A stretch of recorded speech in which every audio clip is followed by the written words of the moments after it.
معزز سامعین کرام، آپ سن رہے ہیں دیار اردو چینل پر یعقوب نظامی کی کتاب مغرب کی وادیوں میں مراکش اور اندلس کی سفری یادیں، سب ہیڈنگ اوزود گاؤں۔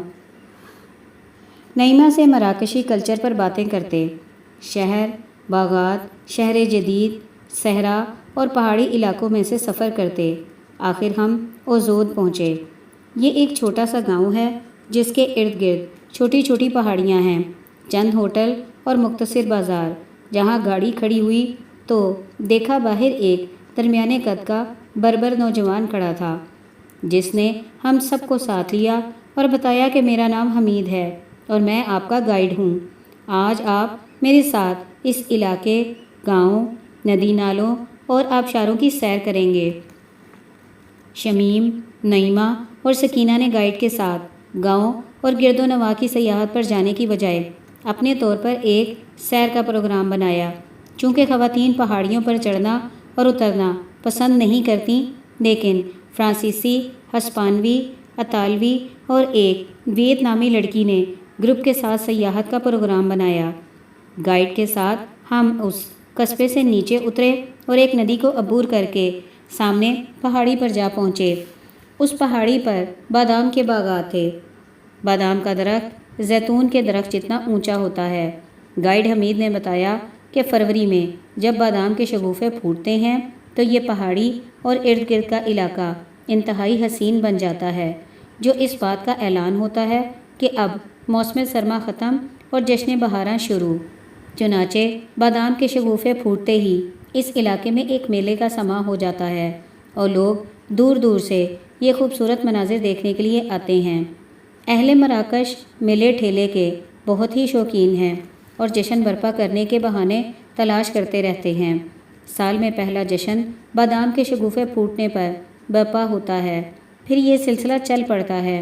گلاب کے پھول کھلتے ہیں تو اس کا جشن، تازہ شہد مارکیٹ میں آئے تو اس کا جشن، کھجوروں کا میلہ، پھر گوڑوں، شادیوں کا میلہ، غرض پورا سال یہ سلسلہ چلتا رہتا ہے۔ جب حمید باتیں کر رہا تھا تب مجھے یوں محسوس ہوا جیسے میں کشمیر میں ہوں، وہی قدرتی مناظر، وہی رسمیں اور وہی میلے ٹھیلے۔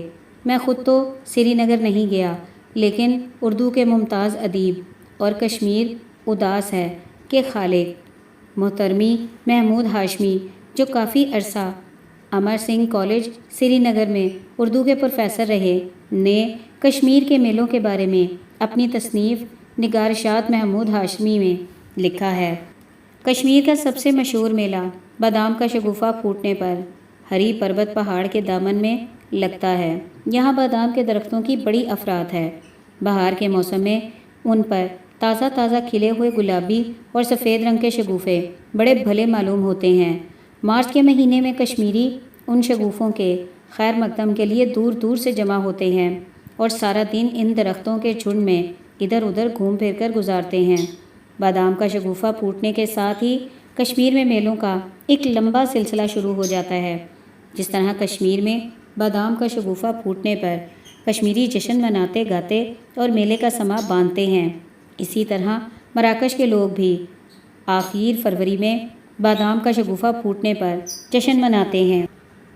یہی کچھ سوچتے باداموں کے درختوں کے بیچوں بیچ ایک پگڈنڈی پر چلتے چلتے ہم ایک بربر گاؤں میں پہنچے۔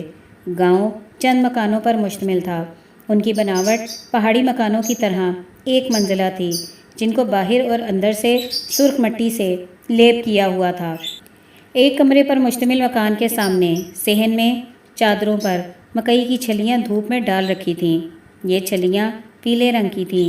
ایک طرف دو بوڑھی عورتیں ان چھلیوں سے مکئی کے دانے الگ کر کے ایک برتن میں ڈال رہی تھیں۔ صحن کے ایک طرف ایک چولہا تھا جس میں لکڑی جلا کر کھانا پکایا جا رہا تھا۔ یہی ان کی کچن تھی۔ کچن میں چند برتن بکھرے پڑے تھے۔ ہم کمرے کے اندر گئے تو ایک عورت دھی سے مکھن نکالنے کے لیے دھی کو بلونی میں ڈال کر مدھانی کے ساتھ رڑک رہی تھی۔ پاس 2-2.5 سال کا ایک بچہ بیٹھا ماں کو کام کرتے دیکھ رہا تھا۔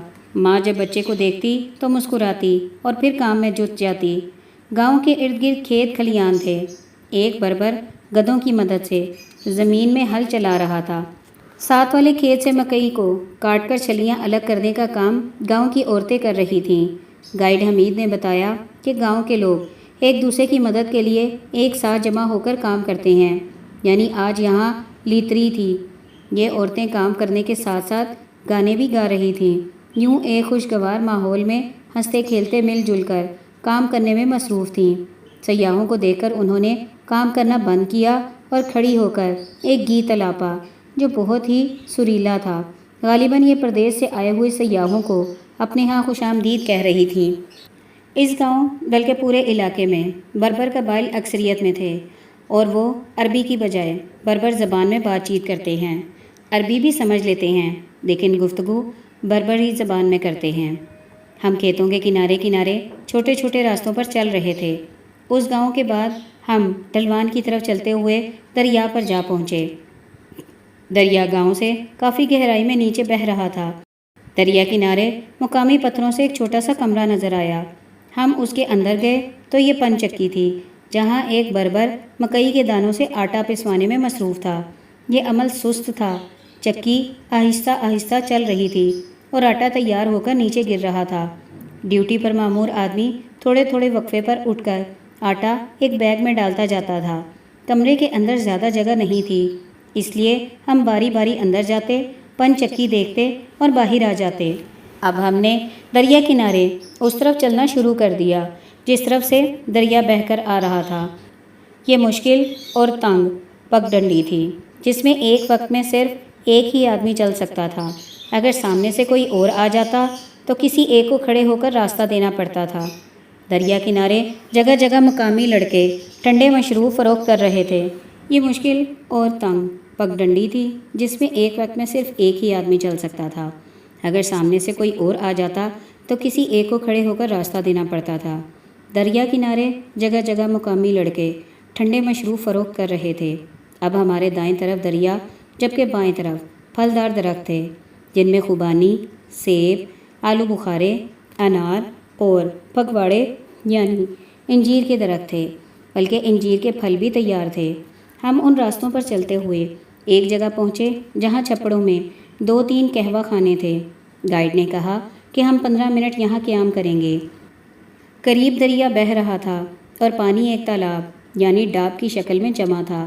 تالاب دیکھ کر ہمارے ساتھ والی یورپی عورتوں نے کپڑے اتارے اور پانی میں نہانا شروع کر دیا۔ 2 ہسپانوی لڑکے بھی پانی میں اتر گئے چونکہ ان کی گرل فرینڈز پہلے ہی پانی میں جا کر انہیں پاس بلا رہی تھیں۔ پانی انتہائی ٹھنڈا تھا۔ یہ نہاتے، کانپتے اور ساتھ ساتھ تیرتے بھی جاتے تھے۔ پھر کچھ ایسے مناظر رونما ہونا شروع ہوئے جن کے بارے میں بس اتنا ہی کہنا کافی ہے کہ آنکھ جو کچھ دیکھتی ہے لب پہ آ سکتا نہیں۔ ہمارے ساتھ کینیڈا میں مقیم ایک پاکستانی لڑکا بھی تھا۔ یہ قادیانیت کا پیروکار تھا اور اسی وجہ سے اسے وہاں مستقل رہنے کی اجازت ملی تھی۔ یہ نوجوان بارعش تھا۔ اس نے ہمارے ساتھ سفر کرنے والی ویت نام کی ایک لڑکی کو ساتھ لیا اور تھوڑا اوپر جا کر دونوں ایک ساتھ نہانے لگے۔ جو تیرنا نہیں جانتے تھے وہ قہوہ پینے اور دریا کی سرسراہٹ سے لطف اندوز ہو رہے تھے۔ چائے پینے کے بعد میں قریبی باغات میں گھس گیا تاکہ دریا کے ساتھ ساتھ اس باغ کی سیر بھی ہو جائے۔ مالی نے مجھے دیکھ کر کہا کہ آپ جو پھل کھانا چاہیں وہ کھا سکتے ہیں، آپ کے لیے سب کچھ مفت ہے، اور یاد رکھنا یہ پھل تازہ ہیں۔ میں نے چند انجیر کھائے لیکن بخشش کے طور پر کچھ پیسے مالی کو دیے تو وہ خوشی سے چہک اٹھا۔ قہوہ پینے اور تازہ پھل کھانے کے ساتھ ساتھ ٹھنڈے پانی کے تالابوں میں تیرنے والی مست جوانیاں جب ٹھنڈی یک ہو گئیں تو ہم دوبارہ چل پڑے۔ راستے میں ایک مقام پر کھڑے ہوئے تو گائیڈ نے دریا کے دوسرے کنارے جدھر بہت اونچا پہاڑ تھا کے بارے میں بتایا کہ اس میں جگہ جگہ غاریں ہیں۔ ان غاروں تک پہنچنا مشکل تھا لیکن پھر بھی اس نے بتایا کہ ممکن ہے زمانہ قدیم میں جب فاتح حکمران اس علاقے میں داخل ہوتے تو مقامی لوگ اپنے بیوی بچوں کو لے کر ان غاروں میں چھپ جاتے تھے۔ یہ غاریں اندر سے کافی وسیع اور دور اندر تک چلی جاتی ہیں۔ اب لوگ تو یہاں پناہ نہیں لیتے لیکن ممکن ہے جنگلی درندے یہاں رہتے ہوں۔ زمانہ قدیم میں لوگ درندہ صفت جنگجو انسانوں سے ڈر کر یہاں پناہ لیتے تھے اور آج کے زمانے میں درندے انسانوں کے ڈر سے یہاں چھپ کر زندگی گزارنے پر مجبور ہیں۔ ہمیں تو اس علاقے کی ان خوبصورت آبشاروں کو دیکھنا تھا جن کے لیے ہم اتنا دور سے سفر کر کے یہاں پہنچے تھے، لیکن ابھی تک ان کا نام و نشان تک نہیں تھا۔ میں یہی سوچ رہا تھا کہ اچانک ہم ایک چھوٹی پہاڑی کی نکر پر پہنچے تو سامنے آبشاریں نظر آنے لگیں۔ یہ دیکھ کر سب کے چہرے خوشی سے کھل اٹھے۔ دریا کنارے سفر کرتے موسم کی حدت سے جو گرمی محسوس ہو رہی تھی وہ آبشاروں کو دیکھتے ہی غائب ہو گئی۔